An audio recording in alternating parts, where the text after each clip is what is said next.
Few films have managed to capture the true spirit of the holiday season quite like Home Alone. Since its release, this heartwarming and hilarious story of a resourceful young boy, Kevin McCallister, defending his home against two hapless burglars has become a cherished tradition in households all over the world. While most viewers focus on the inventive traps and classic one-liners, there's a far richer tapestry woven into the making of this iconic movie. Behind the scenes lie surprising stories, creative choices, and intriguing details that many fans may have never realized. Join me as we delve into 7 lesser-known facts about Home Alone that will transform the way you see this timeless classic. The idea for the film came from John Hughes' own travel anxiety. John Hughes, the prolific screenwriter and creative force behind the movie, was preparing for a vacation when he started jotting down a checklist of items he couldn't afford to forget. Jokingly, he noted to himself to make sure he didn't accidentally leave his children behind. This whimsical, fleeting thought struck a chord with him. What if a child was actually stranded alone? The seed of an idea was planted. Fueled by this imaginative spark and an impending deadline, Hughes wrote the first screenplay draft in a mere 9 days. It's fascinating to consider that a moment of parental concern blossomed into one of the most beloved and financially successful comedies of all time, proving how inspiration often hides in the everyday. The gangster movie Kevin watches, Angels with Filthy Souls, was completely fabricated for the film. If you're one of the many who assumed this black and white mobster movie was a classic from Hollywood's golden age, you're not alone. But the truth is, it was created entirely for Home Alone as an affectionate parody of the real 1938 gangster film, Angels with Dirty Faces, starring James Cagney. The filmmakers didn't cut any corners in replicating the stylistic elements of those vintage crime dramas. The lighting, the dialogue, the tough guy swagger, all crafted to look authentic. The result made countless viewers into believing they had stumbled onto an actual relic of cinematic history. This within-a-within movie adds a creative layer, demonstrating the filmmaker's dedication to detail and humor. The role of Harry had a different potential lineage before Joe Pesci made it his own. The role was initially offered to the legendary Robert De Niro, known for his intense and dramatic performances. De Niro, however, declined, and Jon Lovitz was another contender considered for the part. Eventually, Joe Pesci stepped into the shoes of this irritable, hot-tempered burglar, bringing a unique blend of menace and comedy. Pesci approached the role with an element of method acting rarely seen in comedies of this type. He deliberately avoided interacting with Macaulay Culkin off-camera. This tactic was meant to generate genuine animosity and tension between the characters on screen, which translated into more authentic fear and conflict. It's fascinating how this serious preparation enhanced one of the most beloved buddy-villain duos in movie history.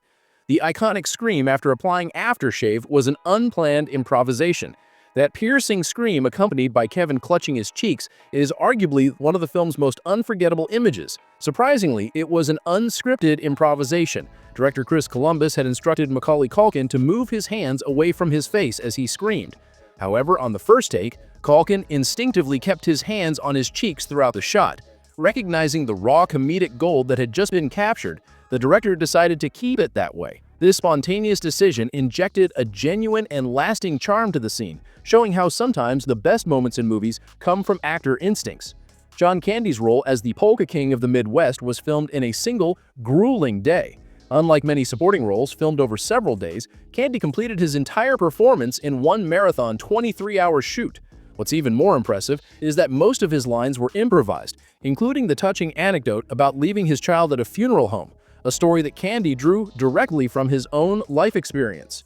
Despite the warmth and humor his character brought to the film, Candy was reportedly paid just $414 for this memorable cameo. This little-known fact underscores his generosity and professionalism, a gift to the movie rather than a routine paycheck. The tarantula on Marv's face was real, and Daniel Stern performed the scene with caution. Unlike the common filmmaking practice of using props, the spider placed on Daniel Stern's face was an actual live tarantula. Stern had to carefully mime his terrified reaction during filming to prevent startling the spider, with his terrified screams dubbed in after the fact. The production team had initially thought about using a rubber spider for safety reasons, but ultimately chose the real arachnid to enhance the authenticity and tension of the moment. Stern's willingness to embrace this terrifying stunt in a single take adds to the film's behind-the-scenes mystique. A small detail early in the film explains how Kevin's absence went unnoticed by the airline. During a chaotic pizza dinner, spilled milk creates a mess on the counter that gets cleaned up hurriedly. As the wet napkins are thrown away, Kevin's plane ticket accidentally goes into the trash with him. This tiny detail, easily overlooked on a casual viewing, is the clever explanation for why airline employees didn't notice an extra unused ticket and raise any alarms before the plane departed. It's a brilliant little piece of storytelling craft that makes the central forgotten child premise logically plausible. These surprising stories, from last-minute improvisations to daring real-life stunts, reveal just how layered and intricate the making of Home Alone really was. Each fact adds depth to a movie that continues to deliver laughter, nostalgia, and holiday magic year after year. Next time you watch Kevin McCallister's adventure, you'll carry not only the joy of the story, but also an appreciation for the creative genius, thoughtful details, and unexpected moments that help make Home Alone an enduring cinematic treasure.